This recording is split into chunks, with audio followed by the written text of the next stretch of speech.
The point of the field of study of heat transfer is supposed to be for us to be able to understand how temperatures change, not just over space, but over time.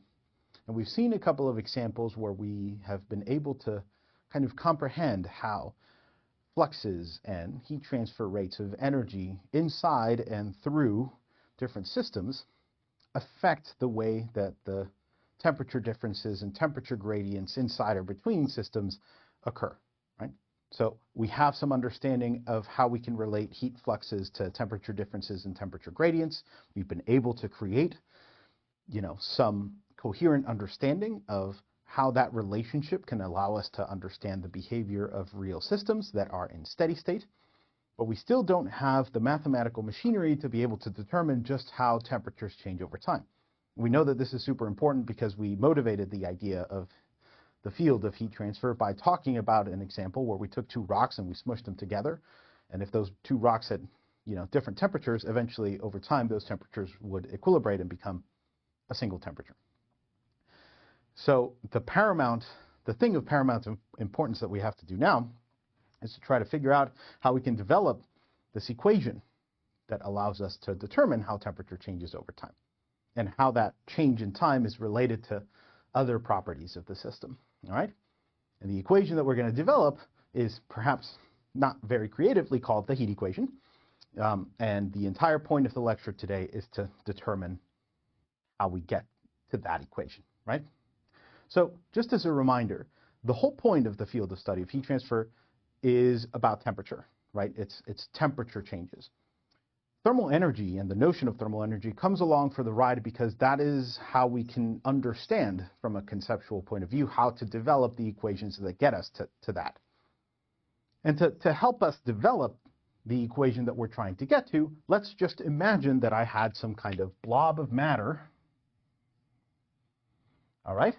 And that we were considering trying to understand how thermal energy flows and changes in or out of a specific piece of this little blob of matter, okay? So we can just draw like a little volume in here. It actually won't matter what that volume looks like, but let's just imagine that this is the thing that I care about. Now, this is a blob of matter, so you can imagine, just like we talked about in our lecture on heat transfer inside of objects, that at every point inside of this little blob, I can imagine that there's a temperature, right? That I can define a temperature for every point on this blob, but that I can also define a heat flux vector at every point as well. That can be pointing in whatever direction it's pointing based off the equation that we developed, which is a function of the temperature and the temperature gradients, okay? Or specifically the temperature gradients, which are a function of the temperature. So how do we get from an equation that relates the energy of this volume, the thermal energy and how it changes inside of this little region of space, into the thing that we are going to start calling the heat equation, which should involve just temperatures, right? And like material properties or whatever. Well, let's set up the same kind of energy balance equation that we did for our previous example systems for this little chunk of matter, okay? So we can say that the energy, or the change in the thermal energy of this little ball system over here, is equal to the amount of, or the rate at which energy is flowing in through the boundary, minus the rate at which energy is flowing out of the boundary, plus the rate at which energy is generated inside of the volume. So let's talk about that a little bit again. The rate of change of the thermal energy of the system is equal to the rate at which thermal energy flows in from the boundary minus the rate at which it flows out plus the rate at which it's being generated, right? And so this is a classic kind of conservation of energy balance sort of analysis. There's nothing here that is really that physical. It's just a statement that is coherent with the idea that energy and thermal energy is this invisible fluid that can be created and it can move around, okay? So this statement that the rate at which something changes inside of a region being equal to how much flows in minus how much flows out plus how much gets generated inside of it, feels like it's not necessarily even directly related to heat transfer. This feels like it should be more universal, and it is. Okay, but we don't have to get into that now. The important thing is that this is a perfectly viable equation that will allow us to eventually derive what the heat equation is as we start substituting in terms that tell us what each of these things are as a function of temperature or as a function of other things. Okay, so what do those look like? Well, let's talk about this one first. Okay, so what is this? Well, the idea is that this is just the rate of change of the energy of this little system over time. And if we didn't know how we could relate the thermal energy of the system to its temperature, well, this, kaput.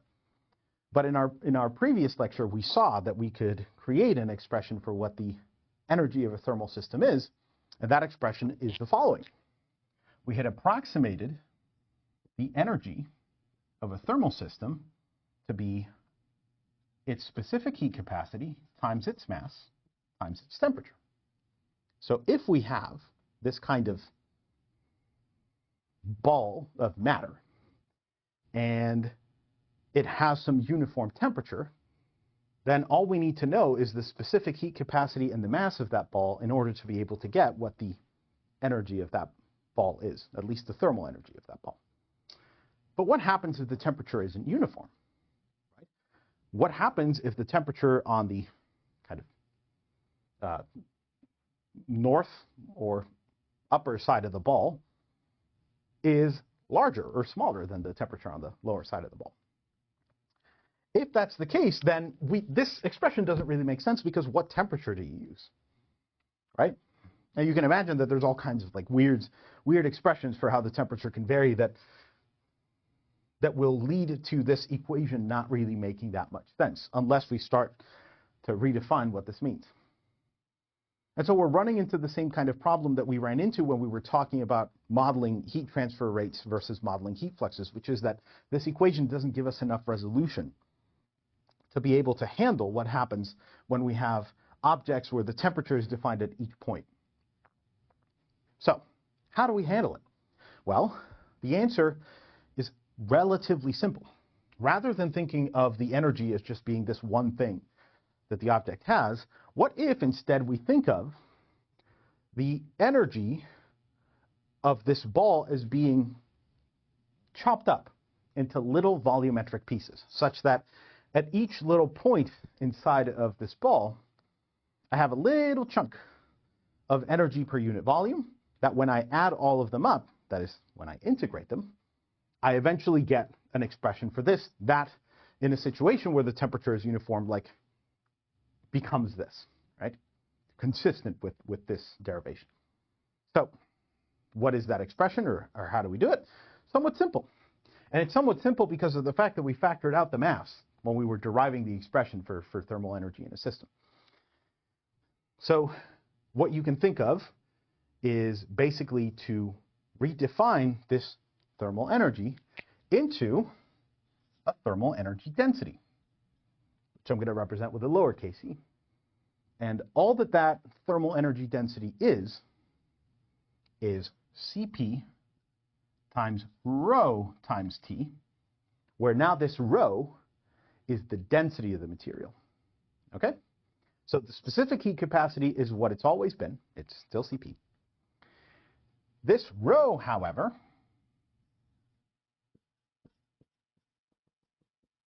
is a density. Okay? It's the mass density.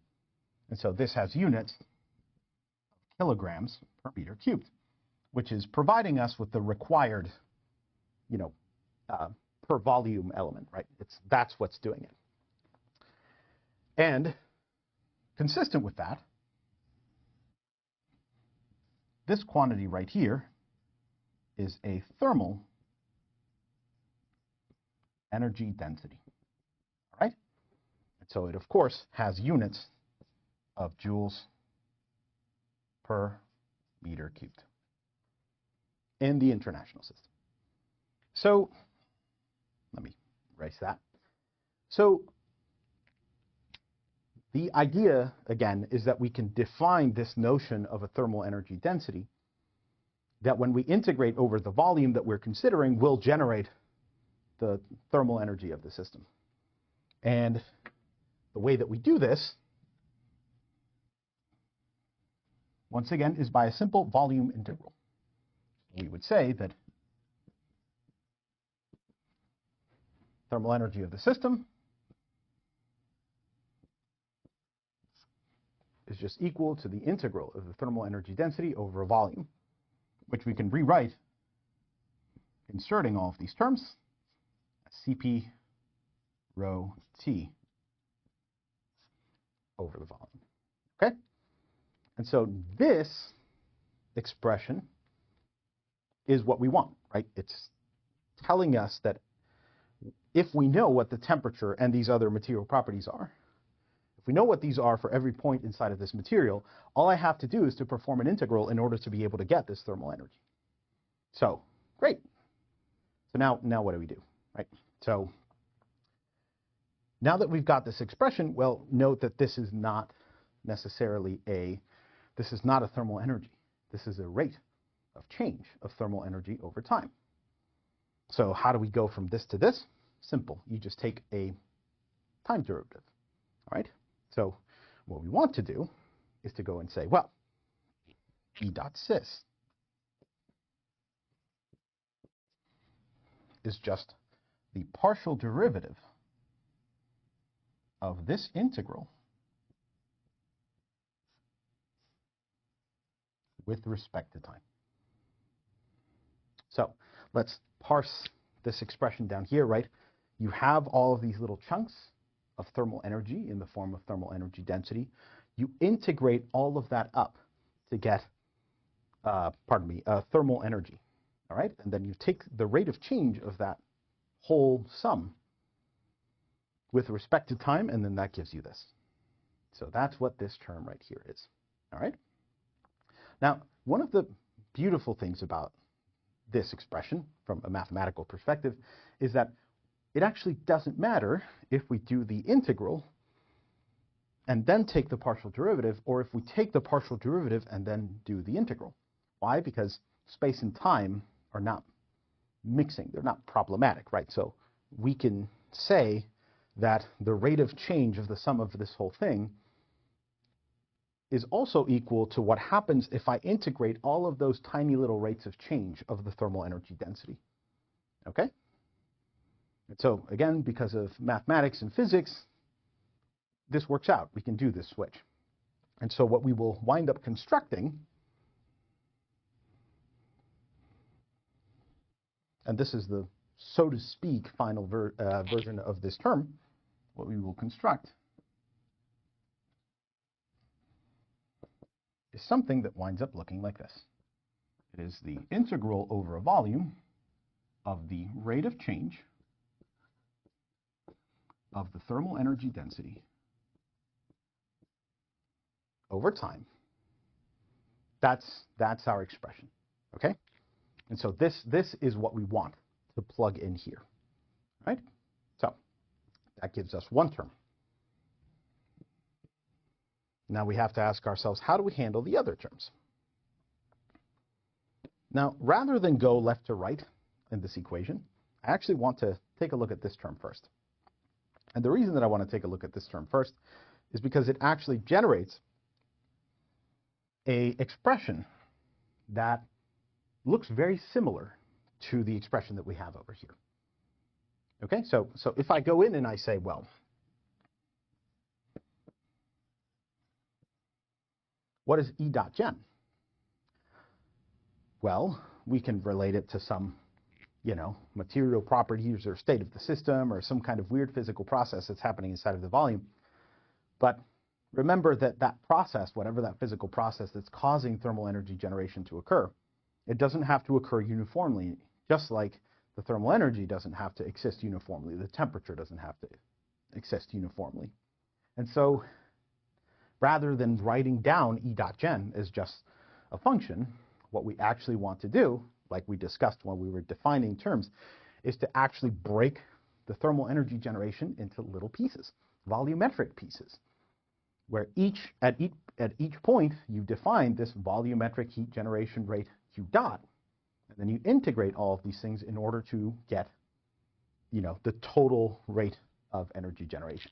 And so this expression here is a volume integral as well, of just Q dot over a volume. That's literally how we had defined what volumetric thermal energy generation or heat generation was, right? This is something which has units of watts per meter cubed, and it's telling me that once I integrate this quantity, this Q dot, however it's defined over this volume, I'm going to get the rate at which thermal energy is being generated in the volume. So just repeating myself to make sure that it's clear, because all of this math tends to get pretty confusing. One thing that you should notice is that both of these terms are volume integrals. And wouldn't it be nice if we could get all of the terms in this expression to somehow be volume integrals? Might not be super obvious why we would want to do that now, but we'll get to it. But the idea is that maybe if we can get all of the terms to be in volume integral form, maybe we can combine them all into like a single integral. Like we'd have like a single thing that we're integrating over the volume, and then we'll see whether or not that's useful. So we're going to keep that in mind and try to do that whenever we're deriving the expression for this.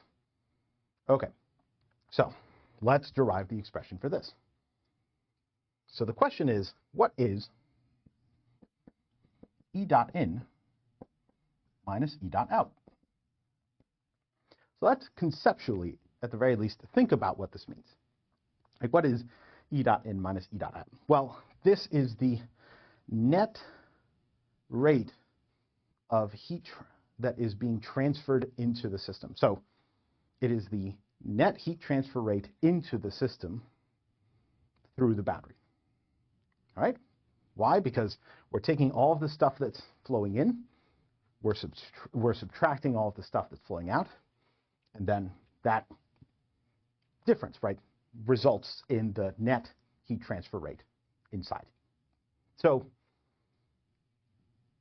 this is going to be a little bit tricky to turn into a volume integral, because if this is really just the net heat transfer rate into the system, we define heat transfer rates as basically on the boundary of a physical object, right? Like we have to define what the system is, we create a boundary, and then in order to define what's in or what's out, we have to consider the stuff that's flowing through the boundary.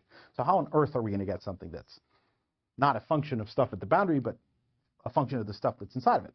Well, to start, consider what we can write this as. If this is, in fact, the net heat transfer rate on the inside, we can break this up into little pieces of heat flux on every piece of the boundary, and then all that we have to care about is just to take basically the heat flux that's going into each little point on the boundary, all of the heat fluxes that are going into the actual system, take those heat fluxes and integrate them over the boundary to get a heat transfer rate, a net heat transfer rate to the inside. So what could we say that this is equal to? We can say that this is just equal to the integral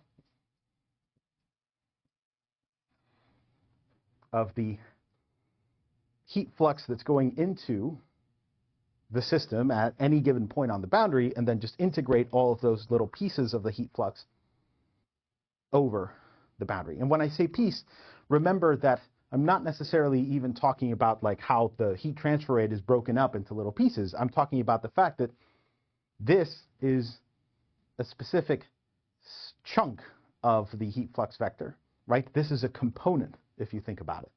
At every point on the boundary, you can think of there, maybe being a heat flux that's pointing parallel to the surface.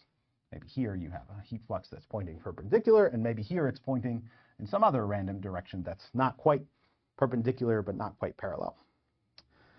And the idea is that we don't really care about the parts of the heat flow in this system that do not directly point inside, right? We're talking about the net heat transfer rate that's happening into the volume. So who cares about heat fluxes that are happening, parallel, such that none of that energy that's flowing around actually goes in to the ball. So we specifically care about the component of the heat flux that goes inwards. Now, once again, this is an integral over a surface area, right? The surface area of the boundary. So can we transform this into a volume integral? And the answer is yes. The other question is, can we transform this into something that's a function of the temperature, which has always been the goal? And the answer is yes as well. So to start us off, and this is going to require a little bit of faith. You got to trust me on this one, because this is going to look a little bit weird what I'm about to do. But consider the expression that we had developed before for a heat flux vector. Okay? The idea is that we had an expression that told us objectively what the heat flux vector was, and that we had to somehow write it in, like, we have to write its components by taking a look at the chunk of the thing that was going in a specific direction. Now, what I'm going to do now is I'm going to define something that will allow us to define this inwards direction. Okay? We have to create a mathematical object, something that tells us what the direction at every point on the boundary, what the direction of the inside is, or conversely, what the direction of the outside is, because they're equal and opposite. And so what I'm going to construct is this thing that's called a unit outward normal vector. Okay?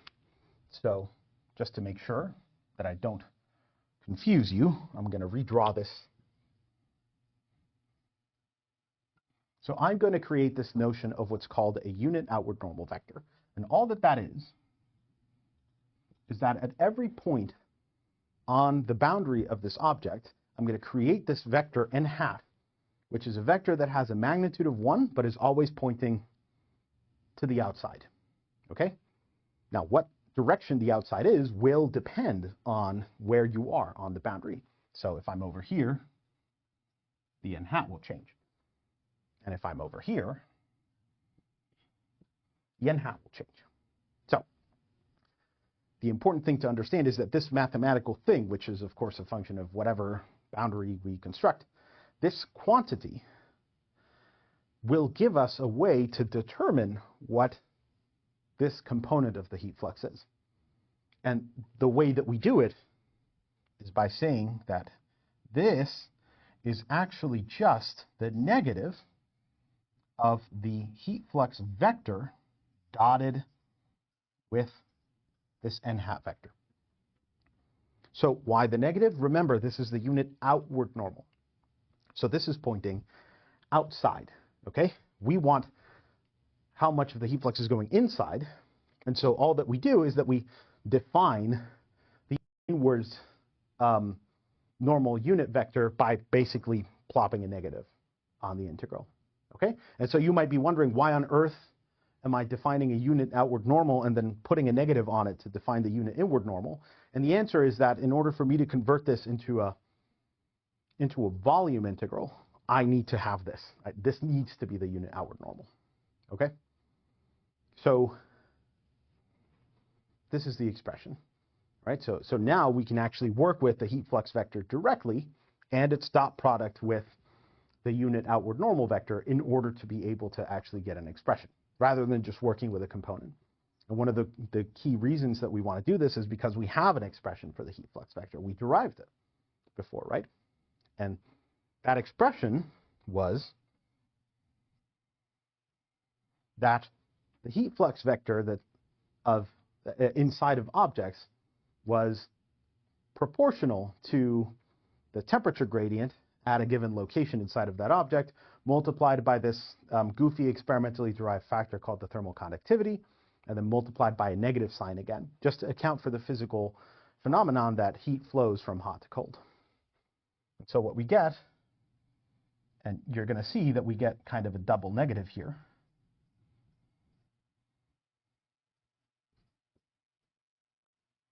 We get this integral right here. Now, again, note the double negative. One of the negatives is coming from the expression that we've generated for what the heat flux vector looks like inside of objects. Okay?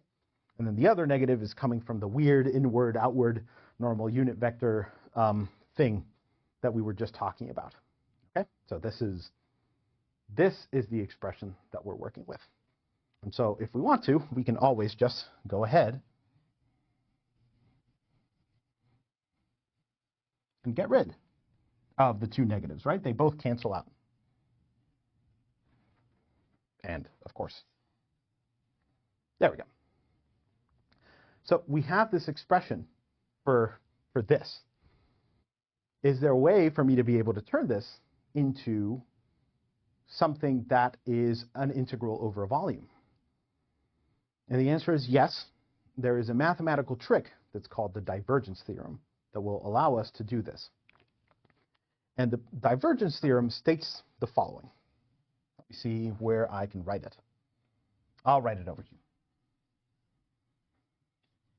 So what the divergence theorem states is that it says that if I have an integral that looks like this, so let's just have any old vector, v, that I dot with n hat, and I integrate over a closed surface, like a boundary, right? Whenever I have any vector field, I dot it with the unit outward normal, and I integrate over a closed surface that works like a boundary, assuming that this vector field is nice enough in a mathematical sense, I can write this integral as a volume integral of the divergence of this vector field with respect to the volume. That is to say, this surface integral that includes a component of this vector field v at the boundary has now been transformed into an integral over the volume enclosed by that boundary, an integral of the divergence of that vector field in the volume. Okay? Now, this is another little vector calculus deal. So what is this? What is the divergence? Well, we can write it down in Cartesian coordinates. And the divergence is something that's kind of similar to the gradient that we had seen before when deriving the expression for the heat flux, but maybe a little simpler, maybe a little weirder, I don't know. But in a standard XYZ Cartesian coordinate system, the divergence of a vector field v is just the rate of change of the, let's say, x component of that vector field with respect to the x direction, plus the rate of change of the y component of that vector field in the y direction, and then you can kind of see where this is going. And then you take all of those rates of changes and add them up, and that's what the divergence is, okay? So you don't have to think about physically what the divergence means, because the divergence is only really showing up as a mathematical tool that allows us to convert something that does make some intuitive sense, which is the notion of little pieces of heat, like the components of the little pieces of heat that go into our volume, and that we're converting that mathematical expression, this integral over here, into something that's going to be a volume integral of something that is a little bit more unfamiliar and maybe a little bit more unintuitive. Okay? And so what we can do is that we can switch this surface integral for a volume integral. And what we will wind up getting, if we do that,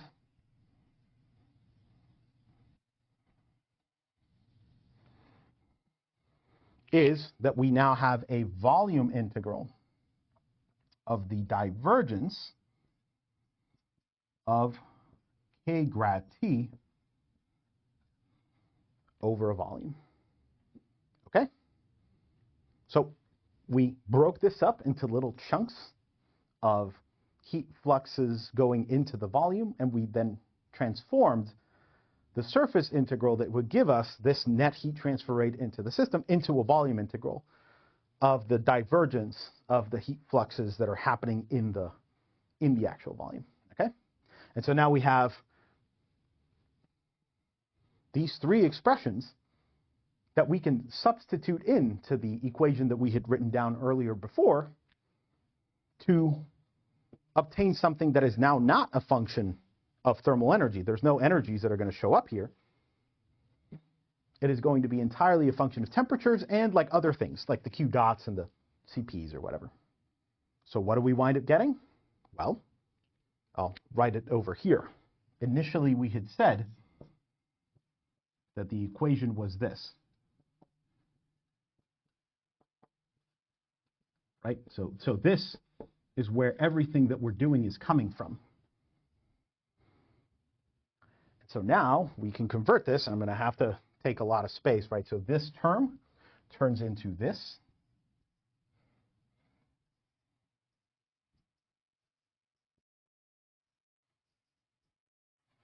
Okay? These two terms turn into this.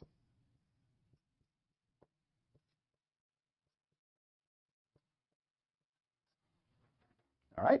And then the last term turns into this.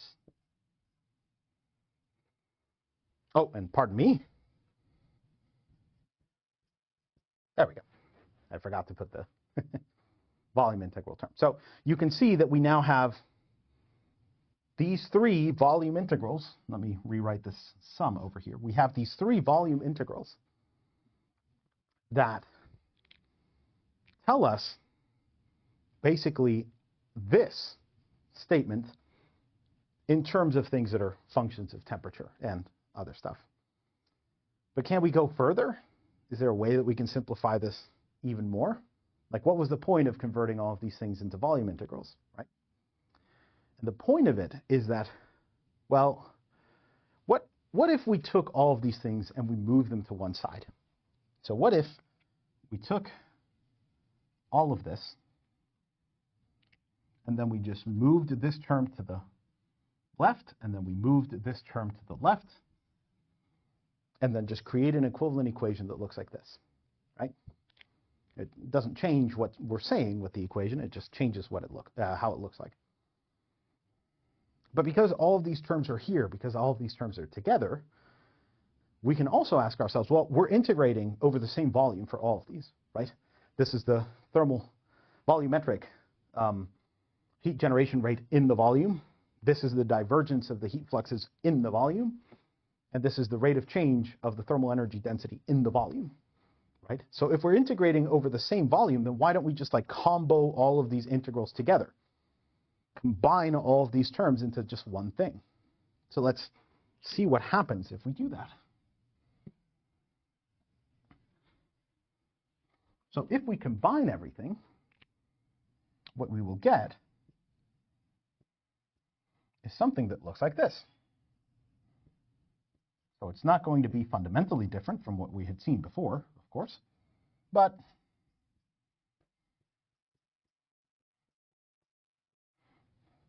then minus Q dot, all of this with a big parenthesis. So this is the expression that we wind up getting, right? So we took all of the terms from over here, we passed them to the left, and we comboed them all up into a single integral.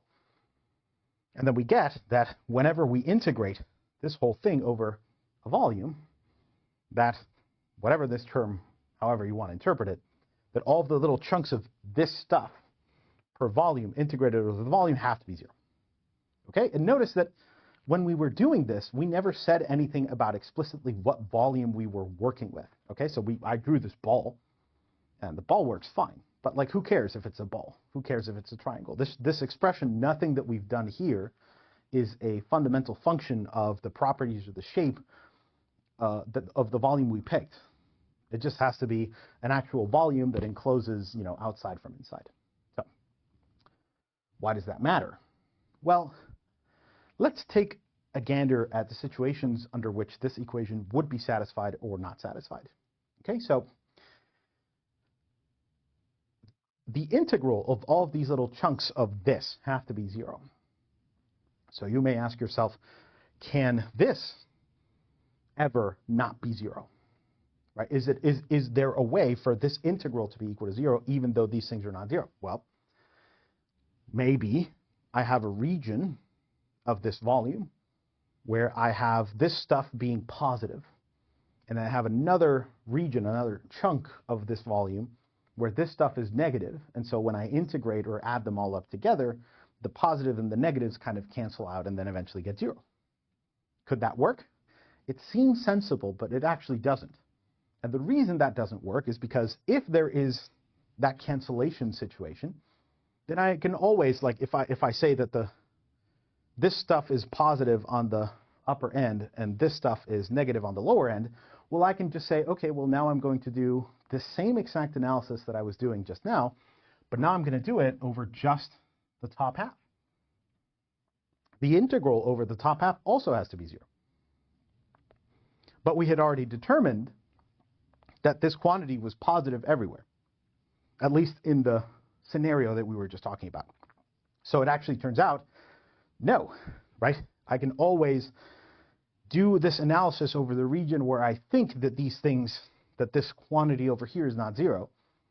I can split my original volume up into little pieces and then show that I would lead to a contradiction if we assumed that this can ever not be zero.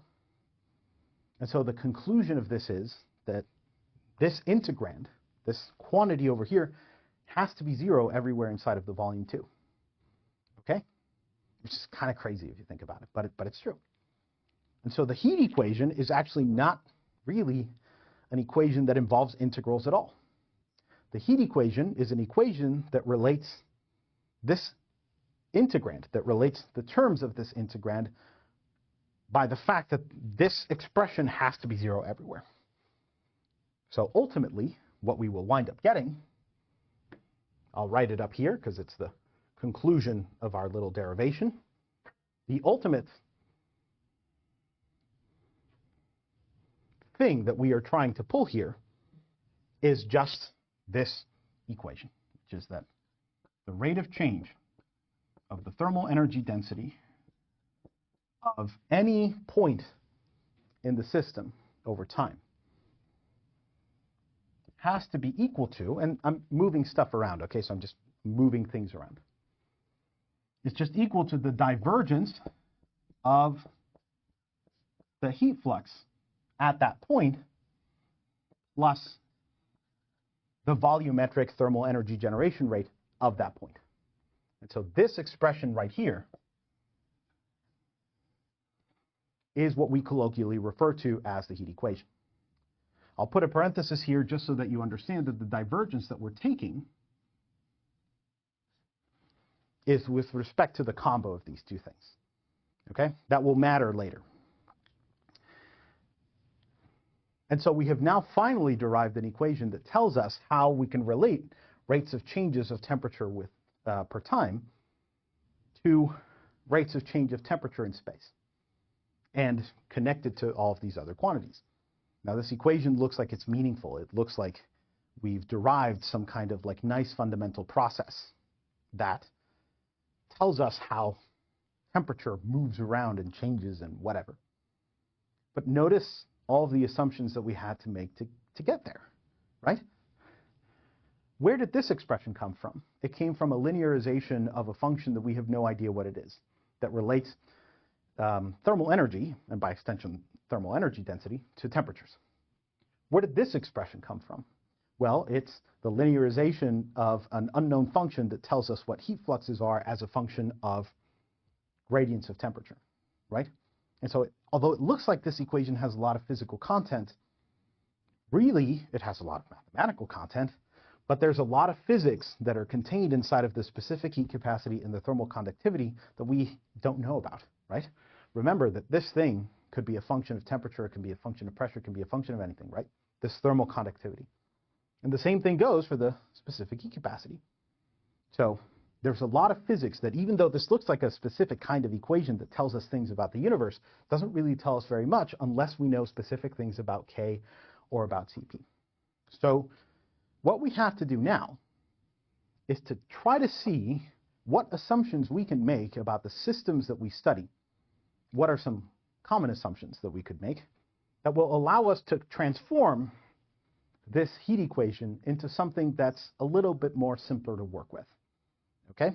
Because if you notice, right, this is a partial differential equation. It's relating derivatives of the temperature with respect to time to derivatives of the temperature with respect to space. And so handling those sorts of equations tends to be a little bit annoying, especially if K and the specific heat capacity are strange, if they're goofy expressions of the temperature. And so we're going to make certain assumptions that are going to try to bring this full general form of the heat equation down into something that is much simpler and easier to work with. We will do that in the next lecture.